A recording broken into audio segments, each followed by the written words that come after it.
जानकी जीवन स्मरण जय जय राम पार्वती पते हर हर महादेव पुंडलिक वरदा हरि विठ्ठल श्री अनंत कोटी ब्रह्मांड नायक राजाधिराज सच्चिदानंद सद्गुरु श्री ब्रह्मचैतन्य महाराज की जय। श्री महाराजांच्या सेवेमध्ये आपण दासबोधाची उजळणी पाहतोय। कालपर्यंत पहिल्या दशकातील 6 समास आपण पाहिले। आता 7वा आणि 8वा समास पाहूया। 7व्या समासाचं नाव आहे कवीश्वर स्तवन आणि 8व्या समासाचं नाव आहे सभास्तवन।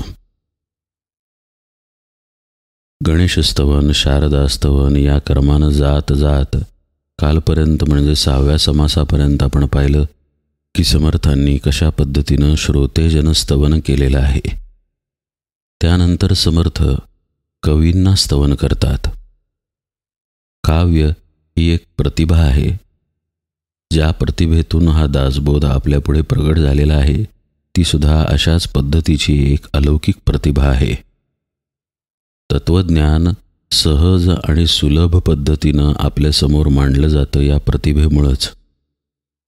संतांच्या ठिकाणी ही प्रतिभा उत्कटतेनं जागृत असते, अखंडपणे जागृत असते। या कवींना, या प्रतिभेलाच एक प्रकारे समर्थांनी वंदन केलेलं आहे।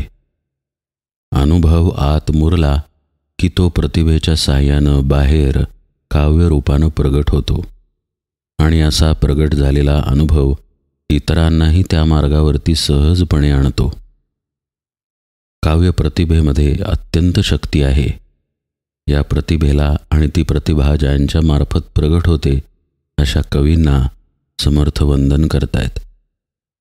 आता वंदू कवेश्वर शब्दसृष्टीचे ईश्वर, नातरी हे परमेश्वर वेदावतारी, की हे सरस्वतीचे निजस्थान, की हे नाना कळांचे जीवन, नाना शब्दांचे भुवन यथार्थ होये, की हे पुरुषार्थाचे वैभव, की हे जगदेश्वराचे महत्व, नाना लाघवे सत्कीर्तीस्तव निर्माण कवी, की हे शब्दरत्नाचे सागर, की हे मुक्तांचे मुक्त सरोवर, नाना बुद्धीचे वैरागर निर्माण झाले।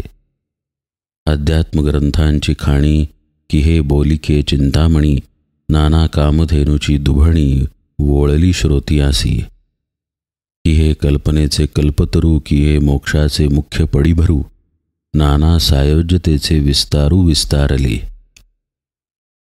शब्दब्रह्म अक्षरशः समर्थांच्या पायाशी लोळण घेतं। एकाहून एक शब्द वापरून समर्थ कवींची स्तुती करतायत, त्यांचं गुणगान गातायत आणि ते करताना त्यांना वंदनही करतायत। शब्दसृष्टीवर राजाप्रमाणे कवी सत्ता गाजवतात असं समर्थ म्हणतात। प्रत्येक ओवीकडं वेगळेपणानं आता पाहत जायची गरज नाही। ओव्या अगदी स्पष्ट आहेत, उघड आहेत। आध्यात्मिक अनुभवातून प्रतिभेचा हात धरून जे कवित्व केलं जातं त्या कवित्वाबद्दल समर्थ म्हणतात बरं का। उथळपणे शब्दांना शब्द जुळवून कवित्व केलं जाईल त्या कवींना समर्थ इथं वंदन करत नाहीयेत। प्रतिभा ही गोष्ट जाणीवेच्या खूप खोल गेल्यानंतर उदयाला येते, वरवर येणारी ही प्रतिभा नव्हे।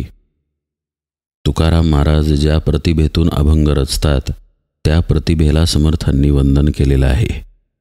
ज्ञानेश्वर महाराज, एकनाथ महाराज, नामदेव महाराज यांसारखे संत ज्या प्रतिभेतून अध्यात्मज्ञान आपल्यासमोर काव्याच्या रूपात मांडतात त्या प्रतिभेला समर्थ वंदन करतायत। अशी प्रतिभा असलेला महात्माच अध्यात्मग्रंथांची खाण आहे असं म्हणता येईल। अध्यात्मग्रंथांची खाणी, की हे बोलिके चिंतामणी, नाना कामधेनूची दुभणी वोळली श्रोतयासी।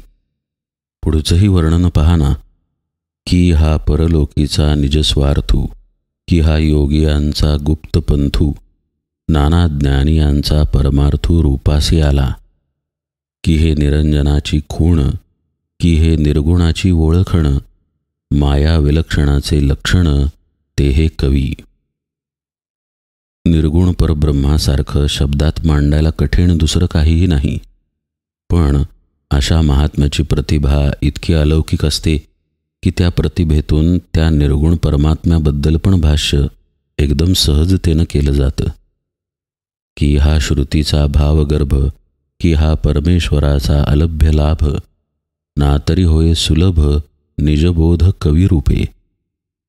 कवी मुमुक्षाचे अंजन, कवी साधकांचे साधन, कवी सिद्धांचे समाधान निश्चयात्मक, कवी स्वधर्माचा आश्रयो, कवी मनाचा मनोजयो, कवी धार्मिकाचा विनयो विनय करते, कवी वैराग्याचे संरक्षण, कवी भक्तांचे भूषण, नाना स्वधर्म रक्षण ते हे कवी. कवी प्रेमळांची प्रेमळ स्थिती, कवी ध्यानस्थांची ध्यानमूर्ती, कवी उपासकांची वाढ कीर्ती विस्तारली. अनेक प्रकारांनी समर्थ एकच गोष्ट सांगतायत की अध्यात्मज्ञान सुलभतेनं कवींमुळं आपल्या समोर येतं. ते जर अवघड करून सांगायचं असेल तर पुष्कळांना जमेल, पण काव्य ही एक अशी अलौकिक प्रतिभा आहे की अवघडातील अवघड गोष्टसुद्धा अत्यंत सहजपणे मुमुक्षांपुढं ठेवता येते, साधकापुढं ठेवता येते. त्यांच्या अंतःकरणामध्ये तो बोध झिरपतो, ठसतो. सहजतेनं गोष्ट समोर आली तर मग त्याचं चिंतन मनन करणं सोपं होऊन जातं. पंढरपूरचा पांडुरंग सुंदर आहे असं म्हणणं वेगळं, आणि सुंदर ते ध्यान उभे विटेवरी करकटावरी ठेवून या असं म्हणणं वेगळं. सुंदर ते ध्यान म्हटल्यानंतर पांडुरंगाचं रूप, त्याचं महात्म्य नकळतपणे आपल्या आत झिरपायला लागतं. यामागे तुकाराम महाराजांचं, त्यांच्या शब्दांचं, त्यांच्या प्रतिभेचं, त्यांच्यावर असलेल्या गुरुकृपेचं आणि भगवंताचं महात्म्य एकत्रितपणे आहे. आणि याच गोष्टीला इथे समर्थ वंदन करत आहेत. ते म्हणतात, कवी प्रेमळांची प्रेमळ स्थिती, कवी ध्यानस्थांची ध्यानमूर्ती, कवी उपासकांची वाढ कीर्ती विस्तारली, नाना साधनांचे मूळ, कवी नाना प्रयत्नाचे फळ, नाना कार्यसिद्धी केवळ कवीचेनी प्रसादे. आधी कवीचा वाग्वेळास, तरी मग श्रवणी तुंबळे रस, कवीचेनी मतिप्रकाश कवित्वास होये. कवी व्युत्पन्नाची योग्यता, कवी सामर्थ्यवंतांची सत्ता, कवी विचक्षणाची कुशळता नाना प्रकारे. विद्वान पुरुषांची योग्यता, सत्ताधारी पुरुषांची सत्ता आणि हुशार पुरुषांचं चातुर्य कवी अनेक प्रकारे वर्णन करतात असंही समर्थ इथे सांगतात. एकाच दृष्टीनं कवींकडं न पाहता सर्व दृष्टींनी कवींकडं समर्थांनी पाहिलं आहे. पण मुद्दा त्यांचा एकच आहे की हे प्रतिभेतून, भगवंताच्या कृपेतून स्त्रवलं जातं आणि त्या स्त्रावामुळं, त्या काव्यामुळं अनंत लोकांचा फायदा होतो. कवी कवित्वाचा प्रबंध, कवी नाना धाटी मुद्रा छंद, कवी गद्य पद्ये भेदाभेद पदत्रास करते, कवी सृष्टीचा अलंकार, कवी लक्ष्मीचा शृंगार, सकळ सिद्धीचा निर्धार ते हे कवी. कवी सभेचे मंडण, कवी भाग्याचे भूषण, कवी सुखाचे संरक्षण ते हे कवी. कवी देवांचे रूप करते, कवी ऋषीचे महत्त्व वर्णिते, नाना शास्त्रांचे सामर्थ्य ते कवी वाखाणिती. नसता कवीचा व्यापार, तरी कैचा असता जगदोद्धार, म्हणून कवी हे आधार सकळ सृष्टीसी. नाना विद्या ज्ञातृत्व काही, कवेश्वरे विणतो नाही, कवीपासून सर्वही सर्वज्ञता. अगदी सगळं कवींमुळं घडून येतं इथंपर्यंत जाऊन समर्थ कवींना वंदन करतात. एक एक ओवी आपण नुसतं बघत चाललो आहे, जणू समासाचं वाचन करावं, पण ओव्याच सहज सोप्या आणि उघड आहेत. प्रत्येक ओवीमध्ये त्यांनी वेगवेगळ्या पद्धतीनं कवींना, प्रतिभेला, एकूणच भगवंताच्या या कृपेला वंदन केलेलं आहे. समर्थ म्हणतात, मागा वाल्मिक व्यासादिक झाले कवेश्वर अनेक, तयापासून विवेक सकळ जनासी. पूर्वी काव्ये होती केली, तरीच व्युत्पत्ती प्राप्त झाली, तेणे पंडिता अंगी बाणली परमयोग्यता. वाल्मिकी आणि व्यासांचा उल्लेख करून त्यांनाही वंदन करतायत समर्थ. आणि त्या पुरातन कालापासून कवित्वामुळं ज्ञान समाजात जागं राहिलं, पसरलं, हे सुद्धा तथ्य सांगतायत. व्यास आणि वाल्मिकींसारखे महाकवी झाले त्यामुळं ज्ञान लोकांपर्यंत पोचलं, नाहीतर पोचलं नसतं. ही काव्य केली गेली नसती, त्याचे पाठ केले गेले नसते, तर पंडितांना विद्वत्ता प्राप्त झाली नसती. हे काव्य घडलं म्हणूनच पंडितांपर्यंत विद्वत्ता पोचली असं समर्थ म्हणतायत.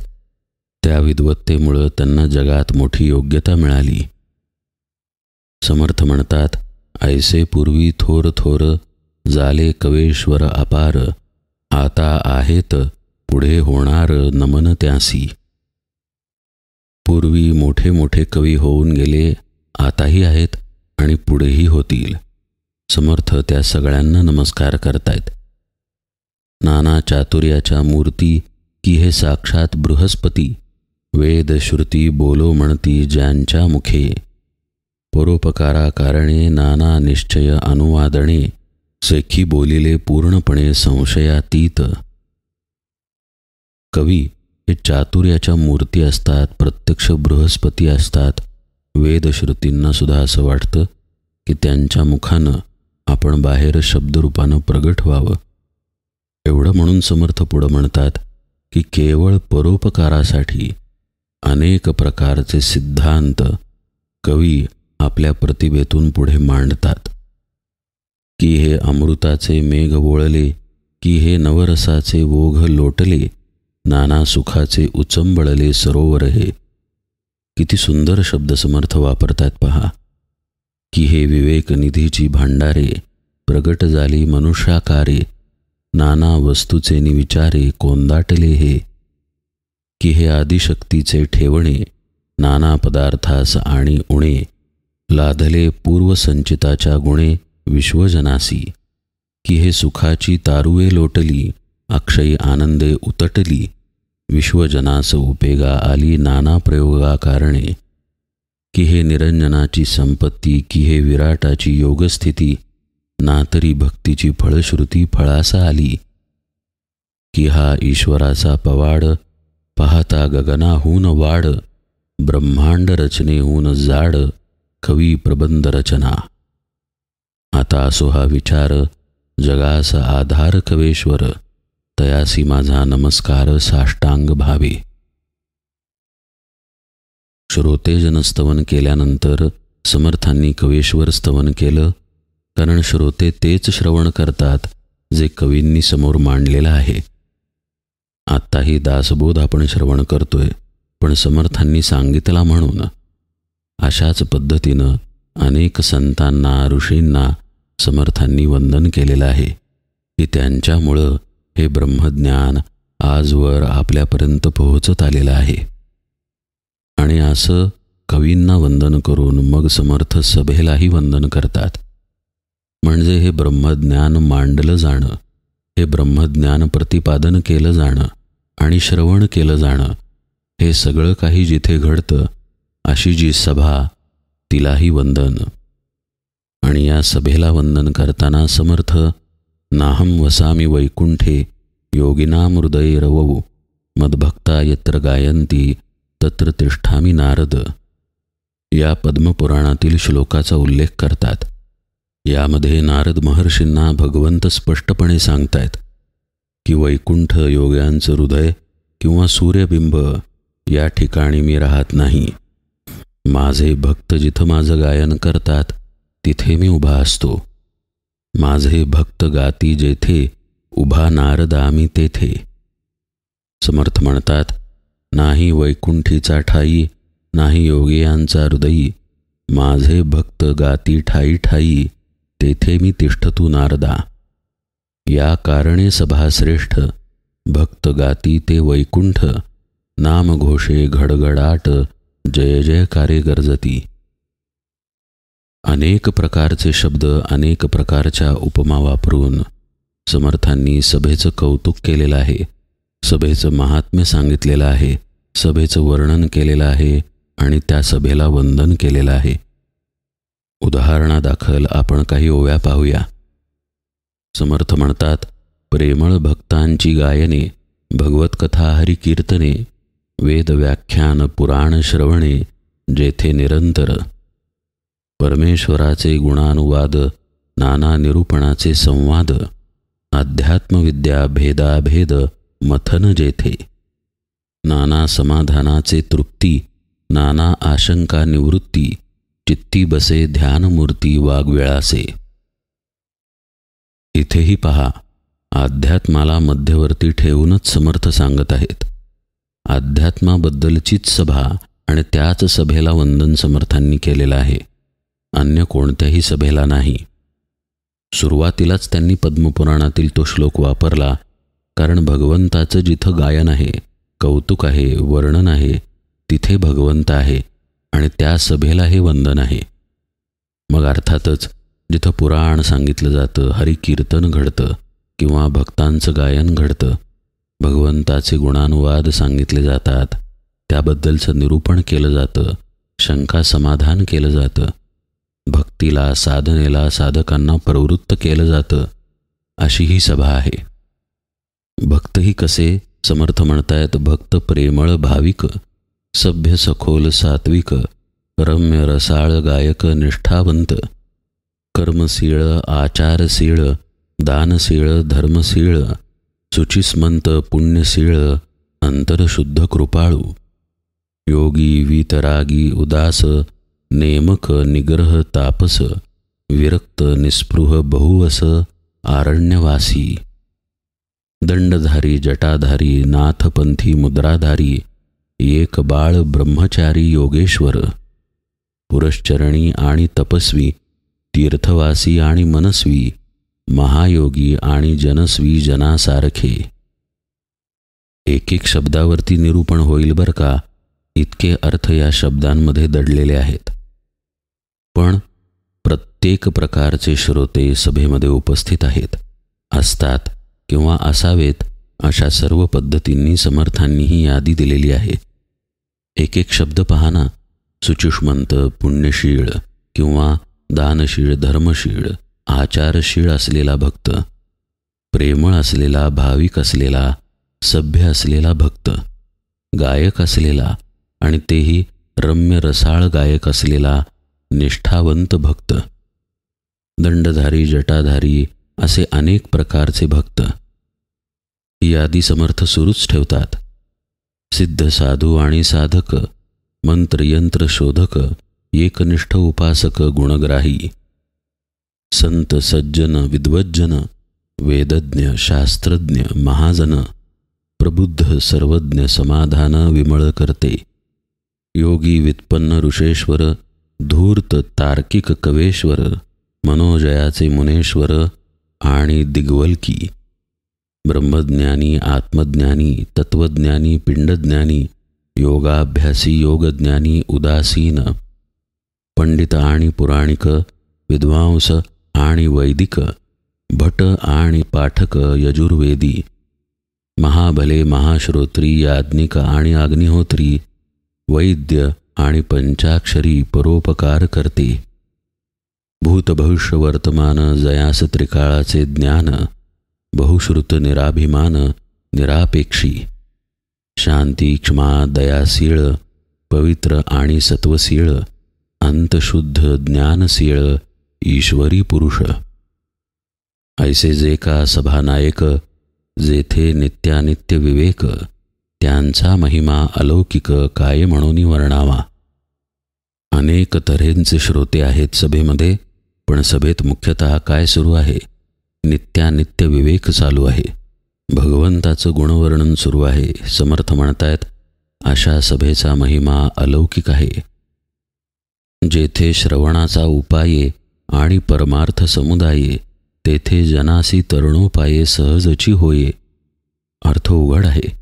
उत्तम गुणाची मंडळी, सत्वधीर सत्वागळी, नित्य सुखाची नव्हाळी जेथे वसे, विद्यापात्रे कळापात्रे विशेष गुणाची सत्पात्रे, भगवंताची प्रीतिपात्रे मिळाली जेथे, प्रवृत्ती आणि निवृत्ती, प्रपंची आणि परमार्थी, गृहस्थाश्रमी, वानप्रहस्ती, संन्यासादिक, वृद्ध तरुण आणि बाळ, पुरुष स्त्रियादिक सकळ, अखंड ध्याती तमाळ नीळ अंतर्यामी. सर्वजण श्रोते म्हणून त्या सभेमध्ये आहेत. स्त्री असो, पुरुष असो, अगदी भक्त असो नाहीतर अभक्त असो. समर्थ इथंपर्यंत सांगतायत की अगदी तरकट लोकसुद्धा सभेमध्ये आहेत, तर संत महात्मे सुद्धा सभेमध्ये आहेत.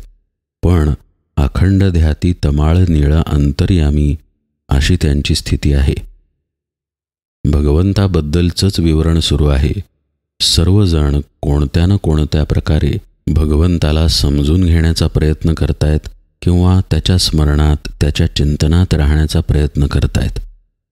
नकळतपणे किंवा कळतपणे श्रवण घडत आहे आणि श्रवणाच्या माध्यमातून अध्यात्म विचार आणि भगवंताची स्तुती अंतर्यामी शिरत आहे. ऐसे परमेश्वराचे जन, त्यासी माझे अभिवंदन, जयाचेनी समाधान अकस्मात बाणे. ऐसिये सभेचा गजर, तेथे माझा नमस्कार, जेथे नित्य निरंतर कीर्तन भगवंताचे. जेथे भगवंताच्या मूर्ती, तेथे पाविजे उत्तम गती. ऐसा निश्चय बहुता ग्रंथी, महंत बोलिले. कलौ कीर्तन वरिष्ठ, जेथे होय ते सभा श्रेष्ठ. कथा श्रवणे नाना नष्ट, संदेह मावळती.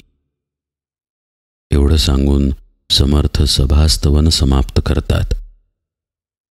जिथं भगवंताचं कीर्तन आहे, गुणवर्णन आहे, तिथे श्रोते अनंत प्रकारचे आहेत, पण घडत एकच आहे, भगवत भक्ती. भगवंताबद्दलचं बोलणं, चिंतन, मनन, श्रवण. आणि असं जिथं घडत असेल तिथे भगवंत साक्षात असणारच. आणि तो जर साक्षात असेल तर कशाची कमतरता. म्हणून अशा परमार्थ सभेला, अध्यात्म सभेला, भगवंताचं जिथं गुणवर्णन चालतं अशा कीर्तन सभेला समर्थांनी वंदन केलेलं आहे. आता पुढे समर्थ परमार्थ स्तवन करतात. हे सर्व काही ज्या परमार्थाला मध्यवर्ती ठेवून सांगितलेलं आहे अशा परमार्थाचं स्तवन समर्थ करत आहेत. त्याची उजळणी आपण आता यथावकाश पाहूया. आज निरूपण सेवेला इथेच विराम देतो. जानकी जीवन स्मरण. जय जय राम.